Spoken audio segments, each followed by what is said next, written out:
Chowmein আমার বেশ পছন্দের। নতুন নতুন তো রান্না শিখছি, এটা না করলে হয়। আজ আমি ফোন নিয়ে বসে পড়েছি চাউমিনের উপকরণগুলো অর্ডার করতে।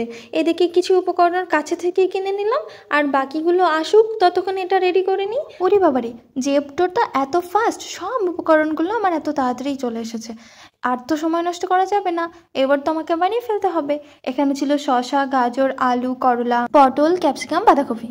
চাউমিনে ব্যবহার করছি শসা, গাজর, ক্যাপসিকাম, বাঁধাকপি। এবার আমি প্যানে পরিমাণ মতো পানি নিয়ে তাতে সামান্য একটু লবণ ও সর্ষের তেল দিয়ে ফুটিয়ে নেওয়ার পর নুডলসটা দিয়ে ভালো করে সেদ্ধ করে নিয়ে পানিটা ঝরিয়ে রাখলাম। এবার আমি প্যানে দিয়ে দিলাম তেল। ওটা গরম হয়ে উঠলে ডিমটা আমি ফ্রাই করে নেব। এবার দিয়ে দেবো কেটে রাখা কিছু পেঁয়াজ কুচি আর দুটো লঙ্কা কুচি, ওটাকেও ভালোভাবে ফ্রাই করে নেবো। আচ্ছা, তোমাদের কি আমার এই নতুন রান্না দেখতে ভালো লাগে? যদি লাগে অবশ্যই কমেন্টে জানিও।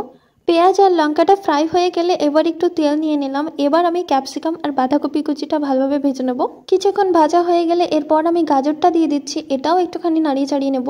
এবার আমি সেদ্ধ চাউমিনটা ওতে ভালো করে দিয়ে দিলাম। অনেকটা সাহস জমি, প্রথমবার আমি চাউমিন বানাচ্ছি, দেখা যাক কেমন হয়। আচ্ছা, আমি কিছু শসা আর গাজর আলাদা করে রেখেছিলাম, ওটা আমি শেষে দিয়ে দেখতাম যে কেমন লাগবে খেতে, তাই আমি আলাদা করে রেখেছিলাম। এবার আমি এখানে দিয়ে দেব সামান্য পাস্তা মশলা, আর দিয়ে দিচ্ছি চাটনি। চাটনি নেই, রকেট হ্যাঁ রকেট। ওখানে লেখা ছিল, বাট এটা অনেক মজার। যারা একটু স্পাইসি খেতে ভালোবাসে তারা এটা ইউজ করতে পারে। সবশেষে টমেটো কেচাপ দিয়ে আমার আজকে রান্না শেষ করলাম। কেমন লাগলো?